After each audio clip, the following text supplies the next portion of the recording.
الله تعالى عليه وسلم. الحمد لله رب العالمين والصلاة والسلام على سيد المرسلين. أما بعد فأعوذ بالله من الشيطان الرجيم. بسم الله الرحمن الرحيم. پڑھیے الصلاة والسلام علیک یا رسول اللہ وعلى آلك وأصحابك يا حبيب الله الصلاة والسلام عليك يا نبي الله وعلى آلك وأصحابك يا نور الله نويت سنة الاعتكاف. یہاں سے کچھ اسٹیبل کرنے کے سامنے آ گیا، یہاں سے کچھ ویسے یہاں سے سامنے سامنے شعیب بھائی کے پیچھے کافی زیادہ جگہ ہے، اس طرف بھی کافی جگہ ہے. پیارے اسلامی بھائیوں، مسجد مسلمان کی پناہ گاہ ہے. مسجد میں کثرت سے آنے کی عادت بنائیے، انشاءاللہ شیطان سے حفاظت ہوگی، گناہوں سے بھی محفوظ رہیں گے. ایک اور کام بھی کر لینا چاہیے، وہ یہ کہ جب بھی مسجد میں آئیں یاد کر کے اعتکاف کی نیت کی جائے. اعتکاف تو یہ عربی زبان میں اعتکاف کی نیت کے الفاظ ہیں. اس کے دو فائدے ہوں گے. پہلا یہ کہ جب تک مسجد میں رہیں گے نفل اعتکاف کا ثواب ملتا ہے.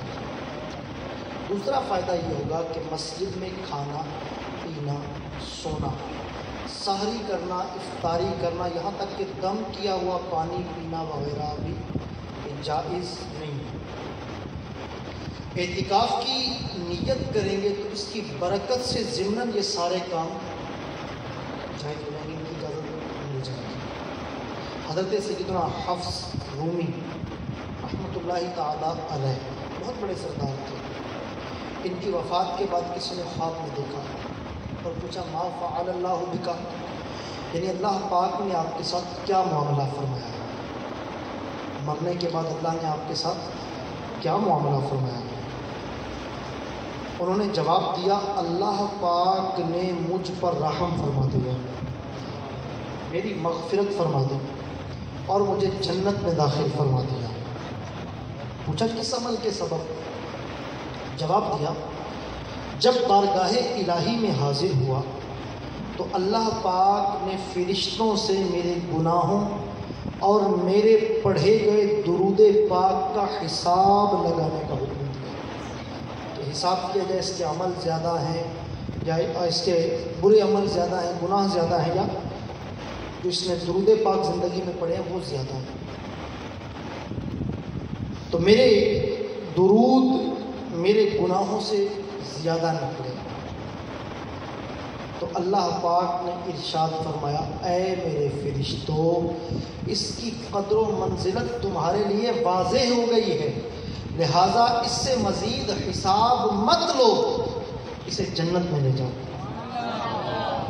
اگر کوئی اپنا بھلا چاہتا ہے، اگر کوئی اپنا بھلا چاہتا ہے، اسے چاہے جس کو خدا چاہتا ہے. درود ان پہ بھیجو، سلام ان پہ بھیجو، یہی مومنوں سے خدا چاہتا ہے. صلو علی الحبیب محمد صلی اللہ تعالی علیہ وسلم.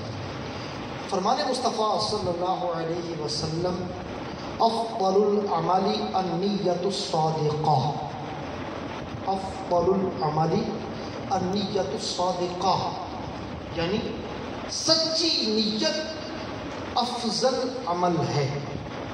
سچی نیت افضل عمل ہے. اے عاشقان رسول، ہر کام سے پہلے اچھی نیتیں کرنے کی عادت بنائیے۔ اچھی نیت بندے کو جنت میں داخل کر دیتی ہے۔ بیان سننے سے پہلے بھی اچھی نیتیں کرنی چاہیے۔ مثلاً علم سیکھنے کے لیے پورا بیان سنوں گا، با ادب بیٹھوں گا، دوران بیان سستی سے بچوں گا، آپس میں نوک جھوک کرنے سے، گفتگو سے، چھیڑخانی کرنے سے، بار بار موبائل کا استعمال کرنے سے بھی بچوں گا۔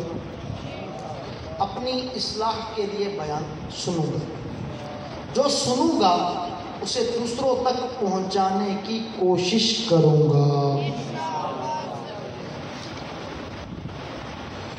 پیارے اسلامی بھائیوں، ہمارے پیارے آقا صلی اللہ علیہ وسلم کی حیات ظاہری میں ایک بار غیر مسلموں نے مسلمانوں پر اعتراض کیا کہ تمہارا قبلہ کعبہ ہے اور ہمارا قبلہ بیت المقدس یعنی مسجد اقصیٰ ہے۔ بیت المقدس چونکہ کعبہ سے افضل ہے، لہٰذا ہمارا دین تمہارے دین سے بھی افضل ہے۔ اپنے اس دعویٰ پر ان غیر مسلموں نے چند دلائل دیے۔ مثلاً ان کی ایک دلیل انہوں نے یہ دی کہ بیت المقدس پہلے تعمیر ہوا اور کعبہ کی تعمیر بعد میں ہوئی، لہذا بیت المقدس کو شان اولیت حاصل ہے۔ اس سے ثابت ہوا کہ بیت المقدس یہ افضل ہے۔ غیر مسلموں کی دوسری دلیل یہ تھی کہ بیت المقدس ملک شام میں ہے اور ملک شام بڑی برکت والی سرزمین ہے، بروز قیامت محشر کا میدان بھی شام میں لگے گا۔ بروز قیامت محشر کا میدان جو لگے گا وہ بھی ملک شام میں لگے گا، لہذا اس لیے یہ افضل ہے۔ یاد رہے اس وقت ملک شام بہت وسیع تھا، سیریا کی حدود بہت وسیع تھی، موجودہ فلسطین بھی اسی میں شامل تھا۔ اس لیے غیر مسلموں نے یہ دلیل دی کہ شام کا ملک جو ہے یہ بہت وسیع ہے۔ اسی طرح بیت المقدس انبیاء کرام کا قبلہ رہا ہے، کئی نبیوں کا قبلہ رہا ہے، لہذا بیت المقدس کعبہ سے افضل ہے۔ انہوں نے یہ بھی دلیل دی۔ غیر مسلموں کے اس اعتراض کے جواب میں اللہ پاک نے پارہ 4 سورہ آل عمران کی آیت نمبر 96 اور 97 نازل فرمایا۔ اللہ تبارک و تعالیٰ نے ارشاد فرمایا ان اول بیت وضع للناس للذی ببکۃ مبارکا وہدی للعالمین، بے شک سب سے پہلا گھر جو لوگوں کی عبادت کے لیے بنایا گیا ہے جو مکہ میں ہے اور بڑی برکت والا ہے۔ فیہ آیات بینات مقام ابراہیم ومن دخلہ کان آمنا وَلِلَّهِ عَلَى النَّاسِ حِجُّ الْبَيْتِ مَنِ اسْتَطَاعَ إِلَيْهِ سَبِيلًا وَمَنْ كَفَرَ فَإِنَّ اللَّهَ غَنِيٌّ عَنِ الْعَالَمِينَ، بے شک سب سے پہلا گھر جو لوگوں کی عبادت کے لیے بنایا گیا جو مکہ میں ہے، برکت والا ہے، سارے جہان والوں کے لیے ہدایت ہے، اس میں کھلی نشانیاں ہیں، ابراہیم کے کھڑے ہونے کی جگہ ہے، اور جو اس میں داخل ہو گیا وہ امن والا ہو گیا، اور اللہ کے لیے لوگوں پر اس گھر کا حج فرض ہے۔ جو اس تک پہنچنے کی طاقت رکھتا ہے، جو انکار کرے تو اللہ سارے جہان والوں سے بے پرواہ ہے۔ ان آیات میں اللہ پاک نے کعبہ کی 6 صفات گنوائی۔ کتنی؟ 6 صفات۔ نمبر 1، کعبہ اول عبادت گاہ ہے۔ کائنات کی سب سے پہلی عبادت گاہ کون سی ہے؟ خانہ کعبہ۔ دوسری صفت اللہ نے بیان فرمائی کہ بڑی برکت والا ہے، کعبہ بڑی برکت والا ہے۔ تیسری صفت جو رب ذوالجلال نے بیان فرمائی وہ یہ کہ کعبہ تمام جہانوں کے لیے باعث ہدایت ہے۔ تمام جہانوں کے لیے ہدایت کا مقام کیا ہے؟ کعبہ۔ چوتھی صفت جو خانہ کعبہ کی بیان کی گئی وہ یہ ہے کہ کعبہ شریف میں اللہ پاک کی نشانیاں ہیں، کعبہ میں اللہ کی نشانیاں ہیں۔ پانچویں صفت جو اس کی برکت کو ظاہر کرتی ہے وہ اللہ نے یہ بیان فرمائی کہ کعبہ جو ہے یہ امن کا گھر ہے، کعبہ امن کا گھر ہے، امن کا مقام ہے۔ اور چھٹی صفت جو اللہ نے بیان فرمائی وہ فرمایا کہ کعبہ کا حج کیا جاتا ہے۔ چھٹی بات کیا ہے؟ کعبہ کا حج کیا جاتا ہے۔ اللہ اکبر۔ کعبے کی رونق، کعبے کا منظر، اللہ اکبر اللہ اکبر، دیکھوں تو دیکھے جاؤں برابر، اللہ اکبر اللہ اکبر، دیکھا صفا بھی مروہ بھی دیکھا، تیرے کرم کا جلوہ بھی دیکھا، دیکھا رواں ایک سروں کا سمندر، دیکھا رواں ایک سروں کا سمندر، اللہ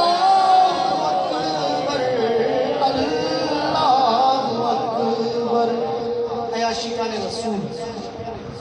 اس جگہ ایک بہت ایمان افروز مدنی پھول یہ بھی ہے، وہ یہ کہ کعبہ شریف اور مسجد اقصیٰ یہ دونوں بڑی فضیلت والے مقام ہیں۔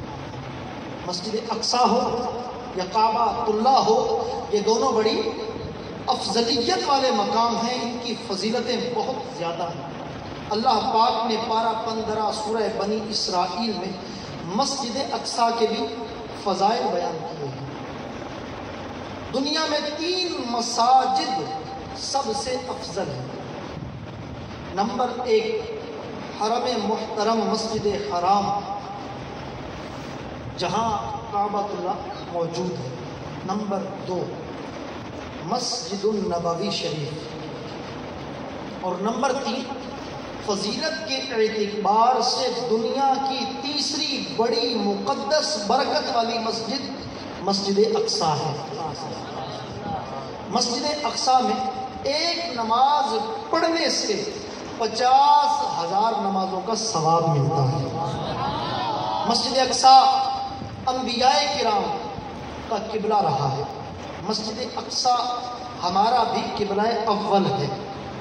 ہمارے پیارے آقا صلی اللہ علیہ وسلم نے ہجرت کے بعد 17 ماہ تک جس سمت نماز ادا کی ہے اس کا نام بھی مسجد اقصیٰ ہے۔ پھر رب ذوالجلال کے حکم کے مطابق خانہ کعبہ کی طرف میرے آقا نے رخ فرمایا، اور معراج کے دلہا سرور انبیاء علیہ الصلوۃ والسلام نے اپنے آسمانی سفر معراج کی ابتدا بھی مسجد اقصیٰ سے فرمائی۔ غرض مسجد اقصیٰ بھی بہت فضیلت والا مقام ہے۔ کعبہ شریف بھی بہت فضیلت والا ہے، مگر غیر مسلموں نے اپنے ناقص ذہن کے مطابق ان دونوں فضیلت والے مقامات کے درمیان موازنہ شروع کر دیا۔ گویا اپنے طور پر انہوں نے مسجد اقصیٰ اور کعبہ کی فضیلتوں کو تولنے کی کوشش کی کہ کس کی فضیلت زیادہ کس کی کم۔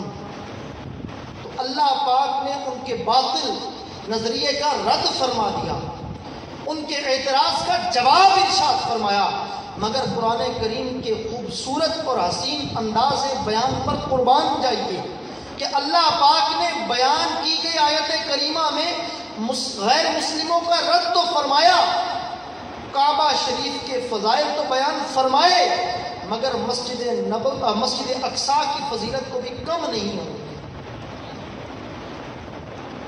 یعنی قرآن کریم نے یہ تو فرمایا کہ کعبہ کائنات کے اندر پہلی عبادت گاہ ہے، مگر یہ نہیں فرمایا کہ مسجد اقصیٰ کی کوئی فضیلت ہی نہیں ہے۔ قرآن کریم نے یہ تو فرمایا کہ کعبہ تمام جہانوں کے لیے باعث ہدایت ہے، مگر یہ نہیں فرمایا کہ مسجد اقصی میں بالکل ہدایت ہے ہی نہیں۔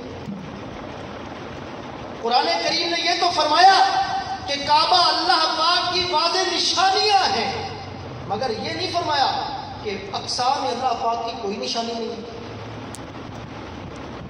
یعنی قرآن کریم نے غیر مسلموں کی اس باطل سوچ کا رد تو فرمایا، کعبہ کے فضائل بیان تو فرمائے، اور مسجد اقصی کی فضیلت اور شرف و عزت میں بھی کمی نہیں آنے دی۔ معلوم ہوا کہ جب دو فضیلت والی چیزوں کا ذکر ہو، ان میں سے کسی ایک کی شان بیان کرنی ہو تو اس انداز سے بیان کی جائے کہ دوسری چیز کی شان میں کوئی کمی واقع نہ ہو۔ مثلا ہم جب اپنے آقا صلی اللہ علیہ وسلم کی عظمت بیان کرتے ہیں تو اس انداز میں بیان کی جائے کہ دیگر نبیوں کی شان میں بے ادبی نہ ہو۔ جب صحابہ کرام کی شان بیان کی جائے تو اس انداز میں بیان کی جائے کہ اہل بیت کی شان و عظمت میں کوئی بے ادبی نہ ہو۔ جب ہم اہل بیت کی شان و عظمت کا بیان کریں تو اس انداز میں کیا جائے، ایسے ادب کے ساتھ بیان کیا جائے کہ صحابہ کی شان و عظمت میں کوئی بے ادبی نہ ہو۔ ہم کو اللہ اور نبی سے پیار ہے، انشاءاللہ اپنا بیڑا پار ہے۔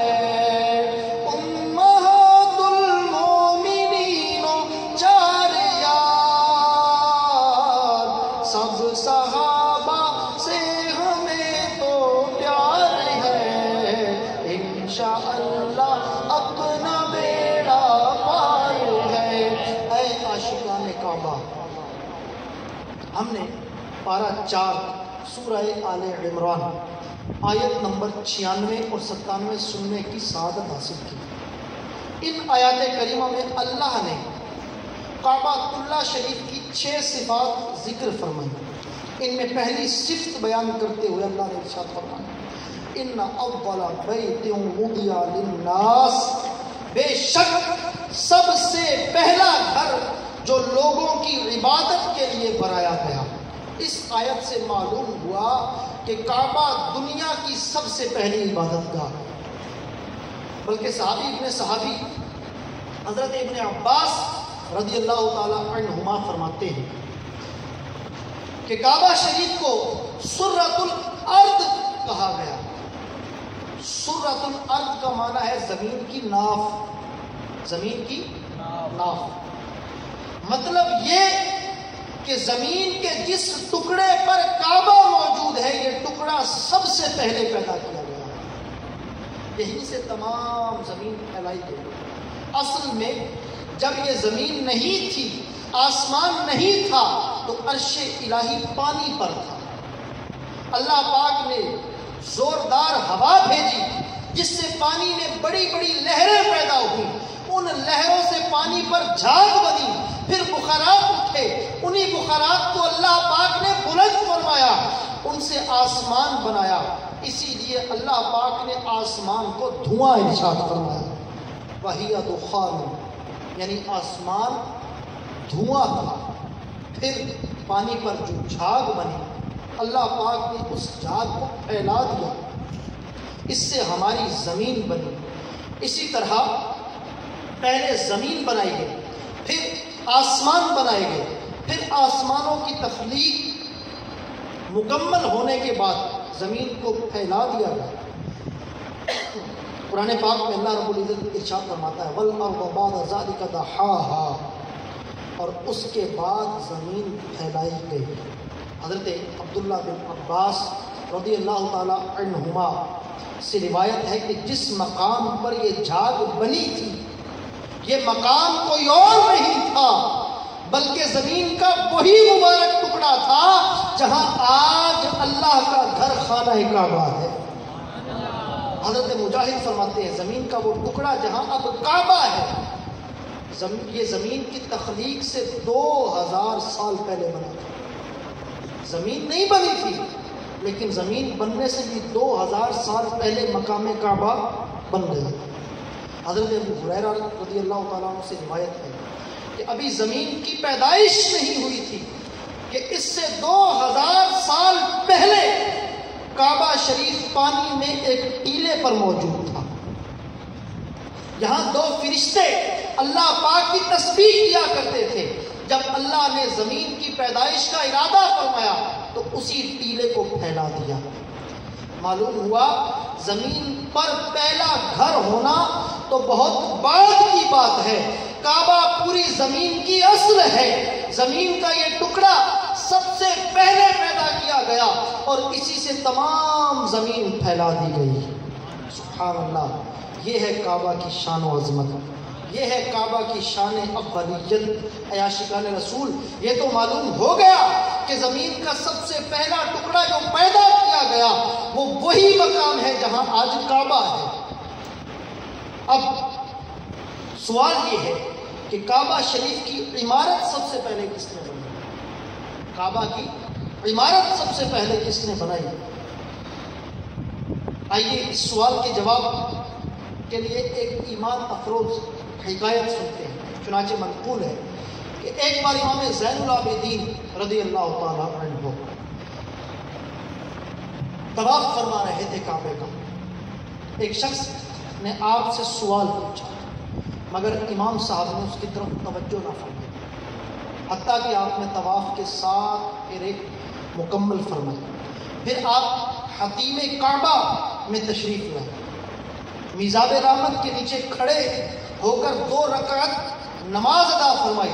پھر سیدھے بیٹھ گئے اور فرمایا وہ سوال کرنے والا کہاں ہے؟ اس شخص کو حاضر کیا گیا.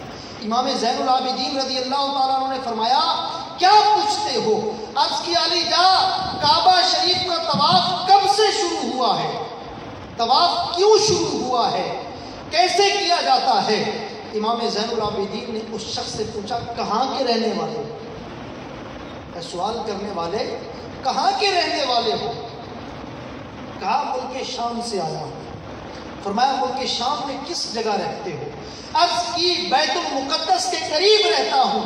امام صاحب نے پوچھا کیا تم نے تورات اور انجیل پڑھی ہے؟ اس نے عرض کیا جی ہاں پڑھی ہے.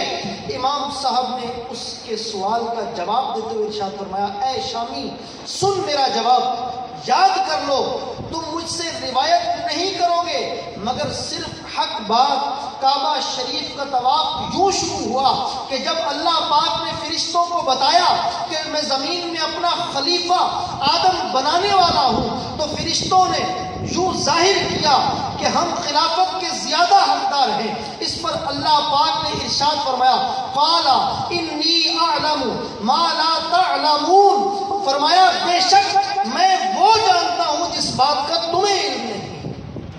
اللہ پاک کا یہ ارشاد سن کر فرشتوں کو لگا شاید اس بات سے اللہ پاک ہم سے ناراض ہو گئے.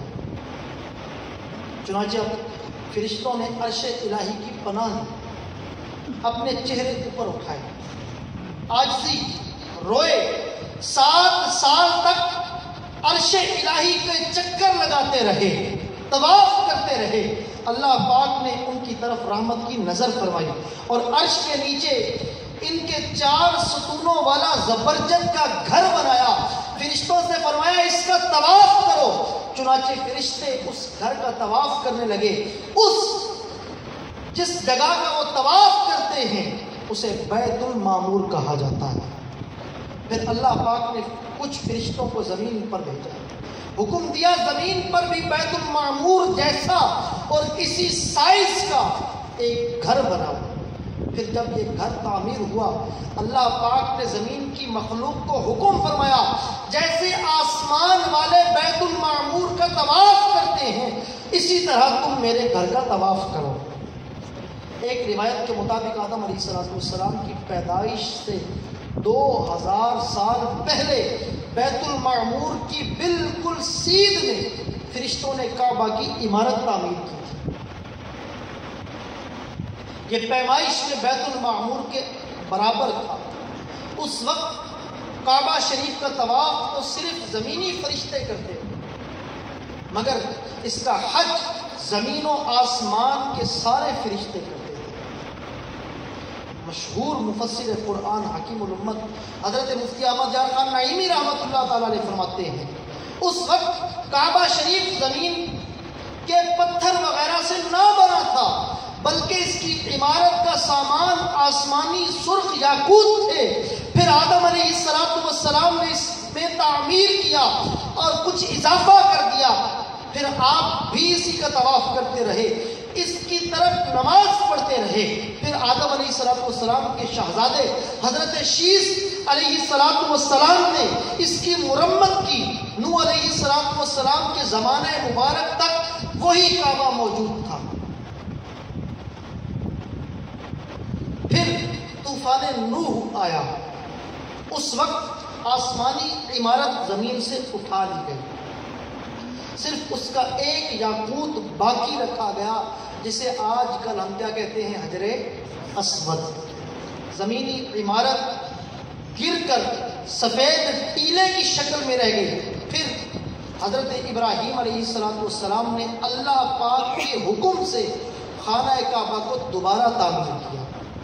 ان روایات سے معلوم ہوا کہ زمین کی پیدائش سے 2000 سال پہلے زمین کا وہ ٹکڑا پیدا کیا جا چکا تھا جہاں آج خانہ کعبہ ہے۔ انسان کی پیدائش سے 2000 سال پہلے خانہ کعبہ کی تعمیر ہو چکی تھی، فرشتے اس کا حج کیا کرتے تھے، اور سبحان اللہ یہی تو خانہ کعبہ کی شان اولیت ہے۔ پیارے اسلامی بھائیوں، حضرت نوح علیہ السلام کے زمانہ مقدس میں جب سخت طوفان آیا جس میں دنیا غرق ہو گئی، ایک قول کے مطابق 80 افراد جو زمین پر بچے تھے وہ لوگ تھے جو نوح علیہ السلام کی کشتی میں سوار تھے، صرف وہی باقی رہے۔ اس وقت خانہ کعبہ آسمان پر اٹھا لیا گیا تھا۔ اب تاریخی حوالے سے یہ دیکھتے ہیں کہ طوفان نوح کے بعد پہلے کعبہ کی تعمیر ہوئی ہے یا پہلے مسجد اقصیٰ بنی ہے۔ یوں تو مسجد اقصیٰ کی تعمیر کے متعلق بھی مختلف روایات ہیں۔ مثلا ایک روایت کے مطابق فرشتوں نے جب کعبہ شریف تعمیر کیا تو اس کے کچھ عرصے کے بعد اللہ پاک کے حکم سے فرشتوں نے ہی مسجد اقصیٰ کی پہلی تعمیر کی۔ البتہ ایک روایت کے مطابق سب سے پہلے حضرت آدم علیہ السلام نے مسجد اقصیٰ تعمیر کی۔ طوفان نوح کے بعد کعبہ پہلے تعمیر ہوا یا مسجد اقصیٰ پہلے تعمیر ہوا؟ آئیے اس حوالے سے روایت سنتے ہیں۔ طوفان نوح کے بعد سب سے پہلے مسجد اقصیٰ کی بنیاد یعقوب علیہ السلام نے رکھی۔ ایک روز حضرت یعقوب علیہ السلام اپنے ماموں کے ہاں تشریف لے جا رہے تھے، راستے میں ایک مقام پر رات ہو گئی۔ حضرت یعقوب علیہ السلام ایک پتھر کے ساتھ ٹیک لگا کر آرام فرمانے لگے۔ اس وقت خواب میں آپ پر وحی نازل ہوئی۔ اس خواب میں اللہ پاک نے آپ کو بیت المقدس یعنی مسجد اقصیٰ کی تعمیر کا حکم ارشاد فرمایا۔ اے عاشقان رسول، اس روایت سے معلوم ہوا کہ طوفان نوح کے بعد مسجد اقصیٰ کی پہلی تعمیر یعقوب علیہ السلام نے فرمائی، جبکہ حضرت یعقوب علیہ السلام ابھی دنیا میں تشریف بھی نہیں لائے تھے کہ آپ کے دادا جان جناب ابراہیم علیہ السلام نے مکہ مکرمہ اور کعبہ شریف کی آبادی کا انتظام پہلے سے شروع فرما دیا تھا۔ بڑا مشہور واقعہ ہے، بخاری شریف میں بھی ہے۔ اس کا خلاصہ کچھ یوں ہے کہ ابراہیم علیہ السلام کے ہاں اولاد نہیں تھی۔ آپ نے اللہ کی بارگاہ میں دعا کی، یا اللہ مجھے نیک بیٹا عطا فرما، یا اللہ مجھے نیک بیٹا عطا فرما۔ حضرت ابراہیم علیہ السلام کی زبان مبارک سے جو دعا نکلی، اللہ تبارک و تعالی نے مستجاب فرمائی، قبول فرما لی۔ کچھ عرصے کے بعد اللہ تبارک و تعالی نے آپ علیہ السلام کو ایک چاند سا خوبصورت ہونہار نیکوکار با اخلاق اور با کردار بیٹا عطا فرمایا، جن کا نام اسماعیل رکھا گیا۔ شہزادے کی ولادت کو ابھی کچھ دن ہی گزرے تھے کہ اللہ پاک نے ابراہیم علیہ السلام کو حکم دیا، اے ابراہیم اپنے بیٹے اور ان کی والدہ ہاجرہ کو مکہ مکرمہ چھوڑ آئیے۔ اللہ اکبر، جان سے عزیز اکلوتا بیٹا، وہ بھی برسوں بعد عطا ہوا، اور ابھی اس کی دودھ پینے ہی کی عمر ہے کہ اس سے جدائی کا حکم مل گیا۔ باپ کا دل بھلا اس جدائی کو کیسے قبول کر سکتا تھا؟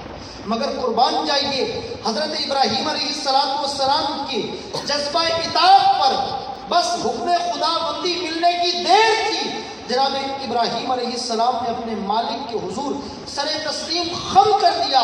چنانچہ اس حکم پر عمل کے لیے ملک شام سے صرف 3 افراد پر مشتمل ایک مختصر قافلہ مکہ کی طرف روانہ ہو گیا۔ اس نورانی قافلے میں حضرت ابراہیم علیہ السلام اور آپ کے ننھے صاحبزادے حضرت اسماعیل علیہ السلام اور ان کی امی جان سیدہ ہاجرہ رضی اللہ تعالی عنہا ہے۔ ایک جگہ کی نشاندہی کے لیے آپ کے ساتھ جبرائیل علیہ السلام بھی تھے۔ دن رات سفر کرتے کرتے یہ نورانی قافلہ آخر کار ایک دن پہاڑوں کے وسیع دامن میں پہنچا، جہاں دور دور تک کوئی آبادی نہیں تھی، کوئی چشمہ نہیں تھا، نہ پانی تھا، نہ زندگی گزارنے کے اسباب تھے۔ خانہ کعبہ شریف کی زمین اس وقت ٹیلے کی مثال اونچی تھی۔ یہاں پہنچ کر جبرائیل علیہ السلام نے عرض کی، اے ابراہیم بس یہی وہ مقام ہے۔ یہ سن کر حضرت ابراہیم علیہ السلام اپنی سواری سے اتر آیا اور اپنے ننھے شہزادے کو اور ان کی والدہ کو اس مقام کے قریب اتار دیا۔ کچھ کھجوریں، تھوڑا سا پانی انہیں دے کر آپ واپس چلے گئے۔ حضرت ہاجرہ نے عرض کیا، اے اللہ کے نبی، ہمیں یہاں بے آباد جگہ کس کے سہارے چھوڑ کر جا رہے ہیں؟ حضرت ابراہیم علیہ السلام خاموش، کوئی جواب نہیں۔ حضرت ہاجرہ نے چند بار یہی پوچھا، مگر حضرت ابراہیم علیہ السلام خاموش ہیں۔ آخر عرض کیا گیا، کیا اللہ پاک نے اس کا حکم دیا ہے؟ جناب ابراہیم علیہ السلام نے فرمایا، ہاں یہ اللہ کا حکم ہے، بس یہ سننا تھا کہ ان نیک پاک باز بی بی نے، سیدہ ہاجرہ نے بے مثال توکل اور پختہ ایمان کا ثبوت دیتے ہوئے عرض کیا، اگر اللہ کا حکم ہے تو ٹھیک ہے، ہمیں یہیں چھوڑ جائیے، اللہ ہمیں یہاں ضائع نہیں فرمائے گا۔ قربان جائیے توکل کی اعلیٰ مثال۔ اگر یہ اللہ کا حکم ہے تو پھر ہمیں یہی چھوڑیے، اللہ ہمیں ضائع نہیں فرمائے گا۔ پھر حضرت ابراہیم علیہ السلام واپسی چل گئے۔ تھوڑی دور جا کر جناب ابراہیم علیہ السلام نے اپنے ہاتھ اللہ کی بارگاہ میں اٹھا دیے اور بیت اللہ شریف کی طرف منہ کر کے دعا مانگی، ربنا انی اسکنت من ذریتی بواد غیر ذی زرع عند بیتک المحرم ربنا لیقیموا الصلاة فاجعل افئدة من الناس۔ اے ہمارے رب، میں نے اپنی کچھ اولاد کو تیرے عزت والے گھر کے پاس ایک ایسی وادی میں ٹھہرایا ہے کہ جہاں نہ کھیتی ہے، اے ہمارے رب، تاکہ وہ نماز قائم رکھیں تو تو لوگوں کے دل ان کی طرف مائل کر دے، انہیں پھلوں سے رزق عطا فرما، وہ تیرے شکر گزار ہو جائیں۔ جب حضرت ابراہیم علیہ السلام واپس تشریف لے گئے، حضرت ہاجرہ کے پاس پانی تو تھوڑا سا تھا، اب پانی کی تلاش، پانی وہ ختم ہو گیا تو اب پانی کی تلاش میں 2 پہاڑیوں پر 7 چکر لگا رہی ہے، کبھی آگے کبھی پیچھے، کبھی آگے کبھی پیچھے، پانی کی تلاش میں۔ آخر حضرت اسماعیل علیہ السلام نے پاؤں مبارک یا حضرت جبرائیل علیہ السلام کے پر مارنے سے، مختلف روایات ہیں، پانی کا ایک چشمہ پھوٹ پڑا۔ سبحان اللہ۔ کچھ عرصے کے بعد قبیلہ جرہم کے لوگ بھی یہاں آ کر آباد ہو گئے۔ جب پانی نکلا تو لوگ بھی آباد ہو گئے۔ یوں حضرت ابراہیم علیہ السلام کی مانگی ہوئی دعا پوری ہونا شروع ہو گئی۔ پھر جب حضرت اسماعیل علیہ السلام کی عمر 7 سال یا 13 سال یا اس سے کچھ زائد ہوئی تو اب حضرت ابراہیم علیہ السلام کا ایک نیا امتحان ہے، بیٹے کی قربانی پیش کرنے کا حکم مل گیا۔ اب بھی حضرت ابراہیم علیہ السلام نے اپنے رب کے حضور سر تسلیم خم کیا، مکہ مکرمہ واپس تشریف لائے اور بیٹے کی قربانی پیش کرنا چاہے، مگر اللہ پاک نے جنت سے مینڈا بھیج دیا، اسے حضرت اسماعیل علیہ السلام کا فدیہ بنا کر قربان کر دیا گیا۔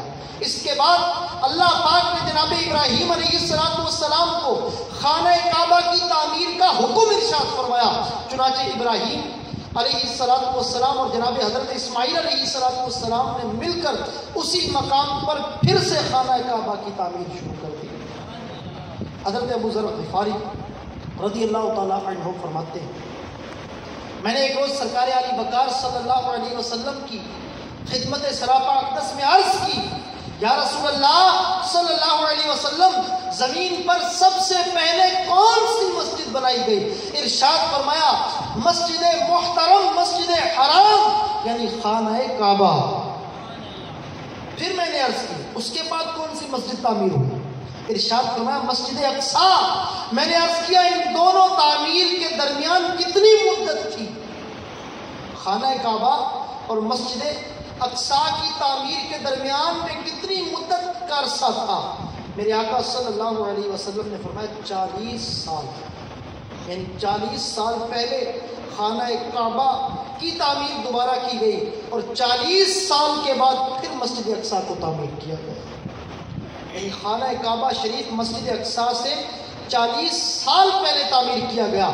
علماء فرماتے ہیں اس حدیث پاک سے مراد یہ ہے کہ جب حضرت یعقوب علیہ السلام نے مسجد اقصیٰ کی بنیاد رکھی، اس سے 40 سال پہلے حضرت ابراہیم علیہ السلام خانہ کعبہ کو تعمیر فرما چکے تھے۔ معلوم ہوا طوفان نوح کے بعد جو مسجد پہلے تعمیر کی گئی وہ بھی خانہ کعبہ ہے۔ سبحان اللہ، یہ ہے کعبہ کی شان اولیت۔ اب ان تمام روایات کو سامنے رکھ کر سنیے، اللہ پاک قرآن پاک میں خانہ کعبہ کی شان بیان فرما رہا ہے۔ ان اول بیت وضع للناس للذی ببکہ، بے شک سب سے پہلا گھر جو لوگوں کی عبادت کے لیے بنایا گیا وہ مکہ میں ہے۔ پیارے اسلامی بھائیوں، ہم نے ابتدا میں سنا کہ غیر مسلموں نے مسلمانوں پر اعتراض کرتے ہوئے کہا تھا بیت المقدس کیونکہ شام میں ہے اور شام بابرکت ہے، اس لیے بیت المقدس زیادہ افضلیت والا ہے۔ چنانچہ اللہ پاک نے فرمایا، سب سے پہلا گھر اگر یوں تم سمجھتے ہو تو سب سے پہلا گھر جو کائنات میں عبادت کے لیے بنایا گیا وہ مکہ میں ہے، اور مکہ والا حرم محترم شام کی سرزمین سے پہلے یہاں تعمیر کیا گیا۔ معلوم ہوا بیت المقدس بہت فضیلت والا ہے، یہ ملک شام میں ہے اور ملک شام بہت برکت والا مقام ہے، مگر خانہ کعبہ مکہ میں ہے، اور مکہ مکرمہ ان 2 شہروں میں سے ایک ہے جو دنیا کے تمام شہروں میں سب سے زیادہ فضیلت والے ہیں۔ وہ 2 شہر کون سے ہیں؟ ایک مدینہ المنورہ اور دوسرا مکہ المکرمہ۔ مکہ مکرمہ وہ شہر ہے جسے ام القری یعنی تمام شہروں کی اصل کہا جاتا ہے۔ مکہ مکرمہ وہ شہر ہے کہ ابھی زمین بھی نہیں بنائی گئی تھی، اس سے 2000 سال پہلے فرشتے اس مقام پر آ کر اللہ کی حمد بیان کیا کرتے تھے۔ انسانوں کی پیدائش سے 2000 سال پہلے مکہ کا فرشتے حج کیا کرتے تھے۔ مکہ مکرمہ بابرکت ہے، مکہ مکرمہ امن والا ہے، مکہ مکرمہ مبارک شہر ہے جسے حضرت ابراہیم علیہ السلام نے آباد کیا۔ مکہ مکرمہ وہ مبارک شہر ہے کہ حضرت ابراہیم علیہ السلام نے اس کی طرف دل کھینچ جانے کی دعا فرمائی۔ مکہ مکرمہ وہ مبارک شہر ہے جہاں کے رہنے والوں کے لیے حضرت ابراہیم علیہ السلام نے رزق کی دعا فرمائی، اور اللہ پاک نے یہ دونوں دعائیں پوری فرمائی مکہ مکرمہ وہ مبارک شہر ہے جہاں جانے کے لیے دنیا بھر کے مسلمان تڑپتے ہیں، دل اس کی جانب مائل ہوتے ہیں۔ مکہ مکرمہ اللہ پاک کے سب سے محبوب نبی جناب محمد عربی صلی اللہ علیہ وسلم کا مقام پیدائش ہے۔ مکہ مکرمہ وہ مبارک شہر ہے جہاں آخری آسمانی کتاب یعنی قرآن کریم کے نزول کی ابتدا ہوئی۔ مکہ مکرمہ وہ مبارک شہر ہے جہاں سے دین عمل اور دین اسلام کا آغاز ہوا۔ مکہ مکرمہ وہ مبارک شہر ہے کہ اللہ پاک نے اپنے پیارے نبی مکی مدنی مصطفیٰ علیہ السلام کو معراج کے لیے یہیں سے اپنی بارگاہ میں بلایا، آسمانوں کی سیر کروائی۔ مکہ مکرمہ وہ مبارک شہر ہے کہ اللہ پاک کے حبیب صلی اللہ علیہ وسلم نے اپنی زندگی کے 53 سال یہی گزارے ہیں۔ مکہ مکرمہ وہ مبارک شہر ہے کہ جس کی قسمیں اللہ رب العزت نے قرآن پاک میں ارشاد فرمائی۔ مثلا ایک مقام پر ارشاد ہوا لا اقسم بهذا البلد وانت حل بهذا البلد، مجھے اس شہر کی قسم ہے اے محبوب جس شہر میں تم موجود ہو، مجھے اس شہر کی قسم ہے جس شہر میں تم موجود ہو۔ پیارے اسلامی بھائیوں، کعبہ شریف کا دوسرا اور تیسرا وصف بیان کرتے ہوئے اللہ پاک نے ارشاد فرمایا مبارکاً وہدی للعالمین، یہ کعبہ جو ہے بڑی برکت والا ہے اور سارے جہان والوں کے لیے ہدایت ہے۔ علامہ محمود آلوسی رحمۃ اللہ تعالیٰ نے اس آیت کتاب فرماتے ہیں، اس آیت کا معنی یہ ہے کہ کعبہ شریف بہت بھلائی کا مقام ہے، یہاں ایک نیکی کا ثواب بڑھ کر 1,00,000 نیکیوں کے برابر ہو جاتا ہے۔ اللہ اکبر۔ حضرت ابن عباس فرماتے ہیں جو کعبہ شریف کا حج کرے اور اس کا طواف کرے، جو کعبہ شریف کے پاس اعتکاف کرے، اس کے پچھلے گناہ بخش دیے جاتے ہیں۔ علامہ آلوسی رحمۃ اللہ علیہ فرماتے ہیں کعبہ کے بابرکت ہونے کا ایک مطلب یہ بھی ہے یہاں ہر وقت عبادت ہوتی رہتی ہے۔ سبحان اللہ۔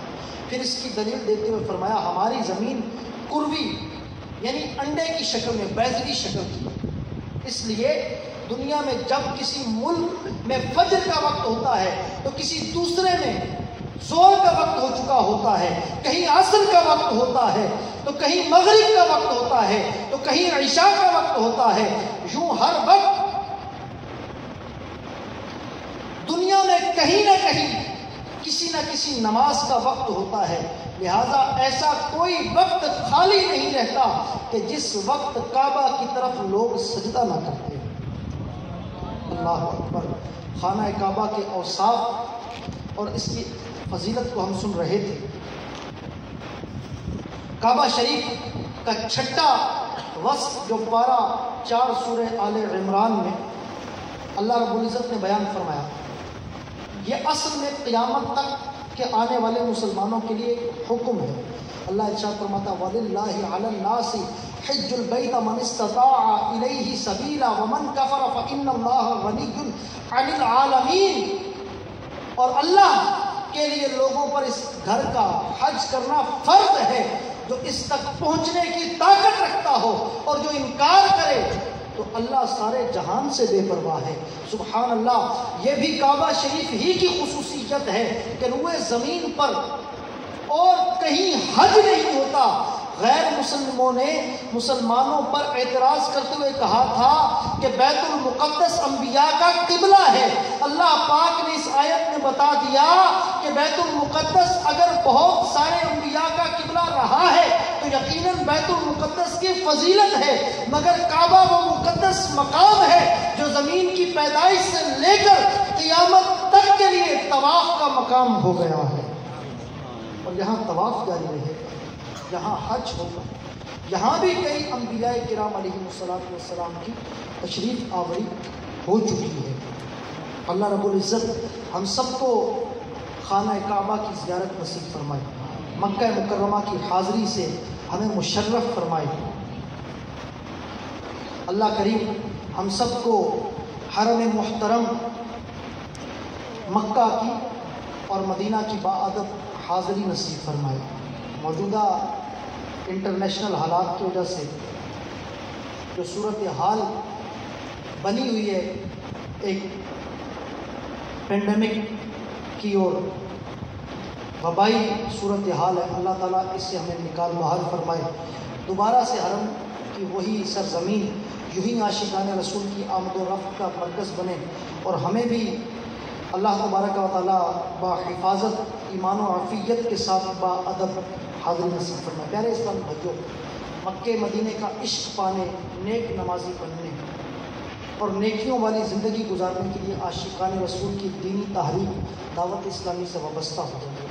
الحمدللہ 12 دینی کاموں میں بڑھ چڑھ کر حصہ لیجئے، انشاءاللہ زندگی میں نیکیوں کی بہار آئے گی، اللہ پاک کی رضا والے کام کرنے کے موقع نصیب ہوں گے، مکہ مکرمہ کی محبت پیدا ہو، مدینہ منورہ سے الفت نصیب ہوگی۔ 12 دینی کاموں میں سے ایک دینی کام ہے فجر کے لیے جگانا، فجر کے لیے جگانا جسے ہم صدائے مدینہ کہا کرتے تھے۔ پیارے اسلامی بھائیوں، پنجاب کے علاقے الہ آباد، الہ آباد ضلع قصور کے رہنے والے ایک عاشق رسول کے بیان کا خلاصہ ہے۔ الحمدللہ میں دعوت اسلامی کے دینی ماحول سے وابستہ تھا، لیکن دینی کاموں کے سلسلے میں سستی کا شکار تھا۔ ایک روز ایک ذمہ دار نے مجھے سمجھاتے ہوئے دینی کام کرنے اور بطور خاص نماز فجر کے لیے مسلمانوں کو جگانے والے دینی کام کی خوب پابندی کرنے کی ترغیب دی۔ الحمدللہ میرا ذہن بن گیا، میں نے اگلے ہی دن سے اس پر عمل شروع کر دیا۔